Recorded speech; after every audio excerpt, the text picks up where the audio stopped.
जी students, अब हमने last time जब हम क्लास में क्वेश्चन कर रहे थे तो शायद टाइम कम पड़ने की वजह से वो क्वेश्चन हम सही तरीके से मुकम्मल ना कर सके। तो उस क्वेश्चंस की तरफ आते हैं। ये हमारे पास एक सिलेंडर है, ठीक है। ये हमारे पास एक रॉड पड़ा है जिसकी लंबाई 2a है, ठीक है। हम क्या करते हैं, इस पॉइंट को हम G कह देते हैं। तो रॉड का वेट इसी तरह आएगा। लेट्स सपोज ये हमारे पास सेंटर है और इस सिलेंडर का जो रेडियस है वो हमने कितना लिया है, b लिया है, ठीक है। हम क्या करते हैं, इस रॉड के इस किनारे के ऊपर एक वेट अटैच करते हैं W1, और उस वेट अटैच करने से ये रॉड जो है ये हमारा कुछ इस पोजीशन में आ जाता है, यानी वेट अटैच करने से ये रॉड इस पोजीशन में आ जाता है और ये G यहाँ कहीं चला जाएगा। ये G अब इस यहाँ पे चला जाएगा। यहाँ पे हमने एक वेट अटैच किया है और वो वेट सीधा डाउनवर्ड एक्ट करेगा और वो वेट हमारे पास कितना है, W1 है, ठीक है। G यहाँ पे आने से अब जो रॉड का वेट होगा वो यहाँ पे एक्ट करेगा, डाउनवर्ड आएगा, ठीक है, इस तरह। और जो रिजल्टेंट रिएक्शन होगा, चूँकि कुलियन तो यहाँ पे है ना, रॉड की सिलेंडर के साथ कुलियन यहाँ पे है, तो सिलेंडर का जो रिजल्टेंट रिएक्शन होगा वो यहाँ पे ये आ रहा है R बार, ठीक है। ये भी एक वर्टिकल लाइन बन रही है। उसके बाद हम क्या करते हैं, यहाँ पे फोर्स ऑफ फ्रिक्शन आ रही है। ये फोर्स ऑफ फ्रिक्शन है μr, क्योंकि रॉड नीचे को आ रहा है तो फोर्स ऑफ फ्रिक्शन ऊपर को होनी चाहिए, इसको आप μr कह सकते हैं। उसके बाद यहाँ पे नॉर्मल रिएक्शन जो है वो यहाँ पे होनी चाहिए। ये नॉर्मल रिएक्शन R है और इसी नॉर्मल रिएक्शन को आप क्या करेंगे, सेंटर की तरफ बढ़ा लेंगे, ठीक है। इसको हम सेंटर की तरफ बढ़ा लेंगे। आपको पता है यहाँ पे जो एंगल बनेगा R बार और R के दरमियान जो हमेशा एंगल बनता है वो क्या बनता है, लैम्डा बनता है। लेकिन ये दो लाइनें हैं क्रॉस कर रही हैं, अगर ये एंगल लैम्डा है तो फिर ये एंगल क्या होना चाहिए, ये भी लैम्डा होना चाहिए, ठीक है। ये वाला एंगल भी हमारे पास क्या होना चाहिए, ये भी हमारे पास लैम्डा होना चाहिए। अब अगर मैं यहाँ पे देखूँ, अगर मैं यहाँ पे इस तरह की एक हॉरिजॉन्टल लाइन ड्रा कर लूँ, हॉरिजॉन्टल लाइन, अगर ये एंगल लैम्डा है, ये एंगल कितना है, ये वाला, ये 90 माइनस लैम्डा है, और जब ये एंगल 90 माइनस लैम्डा है, ये वाला एंगल 90 है, तो फिर ये एंगल कितना हुआ, ये लैम्डा है। मुझे इस एंगल की ज़रूरत पड़ेगी, इसलिए हमने इस एंगल की बात की है, ठीक है।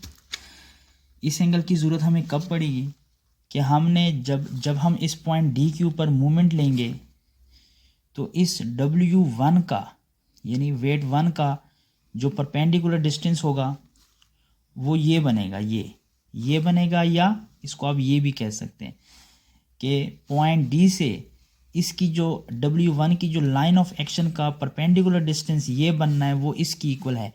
अब ये वाला डिस्टेंस फाइंड करने के लिए ये एंगल लैम्डा का हमें पता होना चाहिए, ठीक है। एंगल लैम्डा का हमें जो है वो पता होना चाहिए, ठीक है, या 90 माइनस लैम्डा का पता होना चाहिए, तो तब हम मालूम कर सकते हैं। तो देखिए हम यहाँ से चलें कि ये लैम्डा तो ये भी लैम्डा। अब मुझे बताइएगा ये टोटल, ये जो रिजल्टेंट नॉर्मल रिएक्शन जो होता है वो इस रॉड के ऊपर क्या होना चाहिए, परपेंडिकुलर होना चाहिए।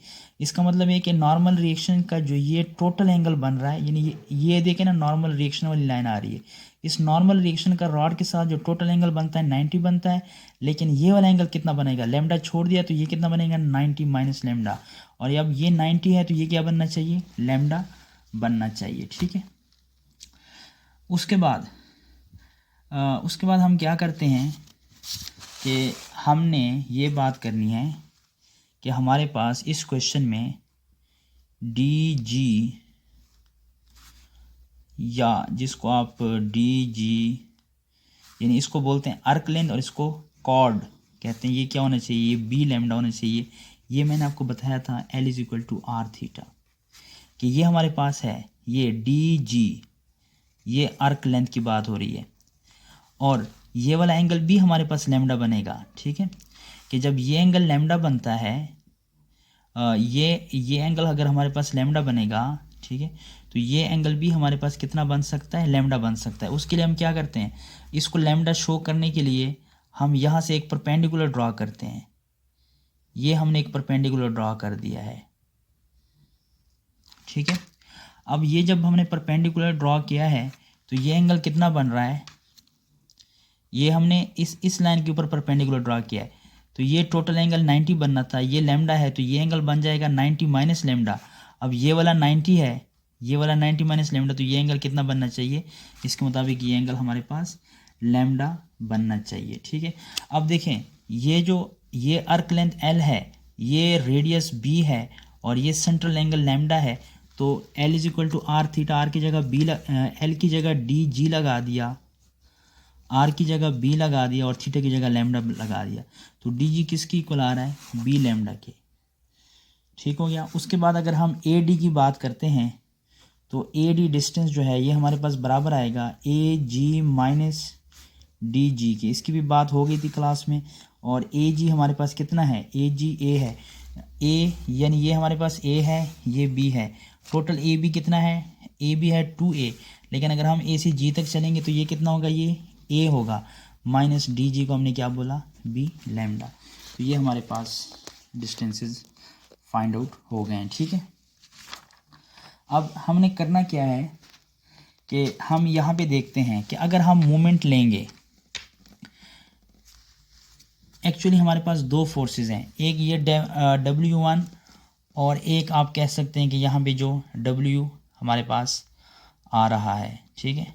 तो इस W1 का जो मोमेंट बनेगा, इसकी वजह से इसने यहाँ पे ये जो W आ रहा है, ठीक है, ये नहीं W, ये W, इस W1 की वजह से ये इस तरह आ रहा है, तो आप कह सकते हैं कि इसकी वजह से जो मोमेंट बनता है ये एंटी क्लॉकवाइज बनता है, तो ये एंटी क्लॉकवाइज ये पॉजिटिव मोमेंट है, और इसकी वजह से रॉड इस तरह आ रहा है, तो इसकी वजह से जो मोमेंट बनेगा ये क्या बनेगा, ये क्लॉकवाइज बनेगा। आपने पढ़ा है कि जब कोई सिस्टम इक्विलिब्रियम में होता है तो clockwise moment equal to anticlockwise moment. अब जो W1 का मोमेंट बन रहा है वो हम किस तरह शो करेंगे, W1 का मोमेंट, लेट्स सपोज इस पॉइंट का नाम मैंने C रख दिया है, या इस पॉइंट का नाम हम रख देते हैं E, रख देते हैं इस पॉइंट का नाम E। तो W1 का जो मोमेंट है ये इसके साथ AE, क्योंकि देखिए ना W हम मोमेंट ले रहे हैं पॉइंट D के ऊपर, हम मोमेंट ले रहे हैं पॉइंट D के ऊपर, ये W1 है, तो ये हमारे पास लाइन ऑफ एक्शन है, तो W1 का परपेंडिकुलर डिस्टेंस ये बनता है D से, और ये जो परपेंडिकुलर डिस्टेंस है ये इस डिस्टेंस के बराबर है, तो लिहाजा हम कह सकते हैं W1 का D से जो डिस्टेंस बनता है वो कितना बनता है, AE बनता है, ठीक है। अब AE लैम्डा है, और आपको पता है ये AD, यानी ये AD हाइपोटेन्यूस बन रहा है, A से D हमारे पास क्या बनता है, हाइपोटेन्यूस, तो AE को हम मज़ीद क्या लिख सकते हैं, AE को हम लिख सकते हैं AE distance, this is equal to क्या, AD यानी हाइपोटेन्यूस और कॉज लैम्डा, क्योंकि ये लैम्डा के साथ वाला है, यानी देखिए ना, हाइपोटेन्यूस लेंगे, फिर अगर एंगल के साथ वाली साइड है तो कॉज लैम्डा लेना है, अगर एंगल की सामने वाली साइड है तो साइन लैम्डा। अच्छा, उसके बाद W की बात करते हैं। अगर हम इस W की बात कर लें, ये देखें, ये हमारे पास W है, अगर इस पॉइंट का नाम हम N रखें तो W के लिए ये जो परपेंडिकुलर डिस्टेंस है वो ये DN बनता है, कितना बनता है, DN बनता है।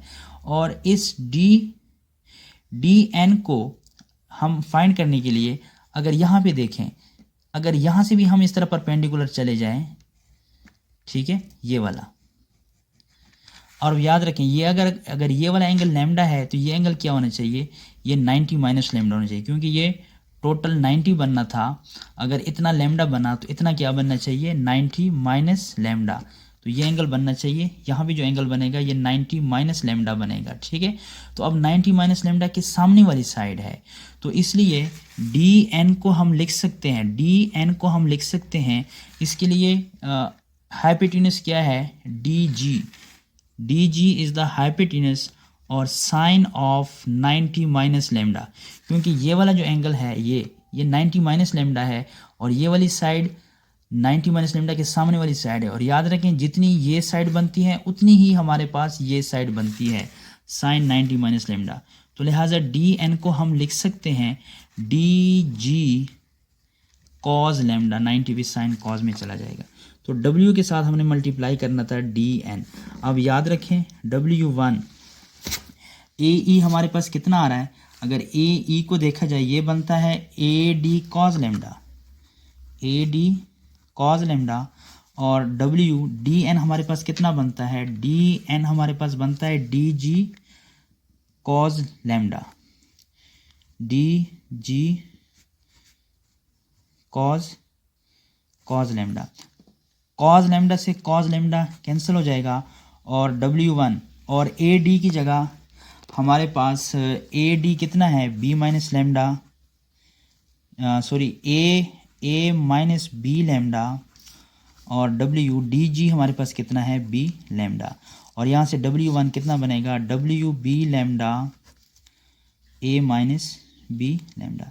तो याद रखें इस क्वेश्चन में असल में हमारे पास है क्या चीज़ कि हमने जब इस W1 का मूवमेंट लेना है पॉइंट D के ऊपर, तो ये W1 की लाइन ऑफ एक्शन है, ठीक है, this is the line of action of W1। तो हमें इसका परपेंडिकुलर डिस्टेंस चाहिए जो कि ये है, this is the perpendicular distance of W1 from point D। अब ये परपेंडिकुलर डिस्टेंस मालूम करने के लिए अगर हम ये वाला डिस्टेंस मालूम कर लें AE, अगर हम ये AE वाला डिस्टेंस मालूम करते हैं तो जितना AE होगा उतना ही ये बन सकता है। तो लिहाजा हम W1 के साथ क्या लेते हैं, यानी जो जब मोमेंट लेंगे तो W1 के साथ AE लेते हैं। अब ये AE कैसे मालूम कर सकते हैं, ये लेमडा का पता है और हमें ये हाइपोटेन्यूज का पता है, ये AD हमने इसलिए तो मालूम किया है ना कि इस AD का इस्तेमाल हमने यहाँ पे करना है। तो AE को हम क्या लेंगे, हाइपोटेन्यूज कॉज ऑफ लेमडा। इसी तरह जब हम इस W का मोमेंट लेंगे, इस W की ये लाइन ऑफ एक्शन बनती है, ठीक है, this is the line of action of W। और जब इस W का हम मोमेंट लेंगे पॉइंट D पे तो इसका परपेंडिकुलर डिस्टेंस ये बनता है, ये बनता है। लेकिन यहाँ पे हमें किसी भी एंगल का नहीं पता, ना इसका पता है ना इसका पता, इसका तो चलो पता है कि ये 90 है, इसका भी नहीं पता। फिर हम क्या करते हैं, हम कहते हैं कि अच्छा ये वाला डिस्टेंस तो हम मालूम नहीं कर सकते हैं लेकिन ये वाला तो कर सकते हैं ना, क्योंकि अगर ये वाला एंगल लैम्डा बनता है तो फिर ये वाला जो एंगल है ये 90 माइनस लैम्डा बनना चाहिए। अब जब ये वाला एंगल 90 माइनस लैम्डा बनेगा, ठीक है, और ये जो हमारे पास हाइपोटेन्यूज DG है ये ऑलरेडी हम मालूम कर चुके हैं कि DG हमारे पास कितना होता है B लैम्डा होता है, ठीक है। अब हम इस साइड को मालूम कर सकते हैं, इसको क्या लेंगे, hypotenuse multiply sign lambda of this.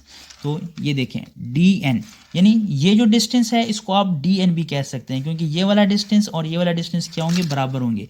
So DN is equal to DG sine of 90 minus lambda. याद रखें ये वाला जो एंगल है ये 90 माइनस लेमडा बनता है। मैं दोबारा बता रहा हूँ कि ये टोटल कितना है, यहाँ तक टोटल 90 है, लेकिन ये वाला लेमडा इधर तक बन गया तो बाकी कितना रहा 90 माइनस लेमडा। तो इस तरह से हम जो है फिर यहाँ पे इनकी AE की जगह AE की वैल्यू लगा दी, DG की जगह DG की वैल्यू लगा दी। इस तरह हमने, तो ये जो हम लास्ट टाइम क्वेश्चन कर रहे थे ये वो क्वेश्चन है जिसमें हमारे पास इस क्वेश्चन को अगर हम देखें तो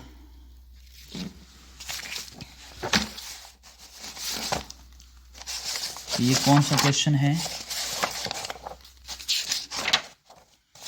ये वाला क्वेश्चन था। ये A uniform rod of length 2a and weight W is rested with its middle point upon a rough horizontal cylinder whose axis is perpendicular to the rod. Show that the greatest weight that can be attached to one end of the rod without sliding it off is B lambda W A minus B lambda, where B is the radius of the cylinder and lambda is the angle of friction.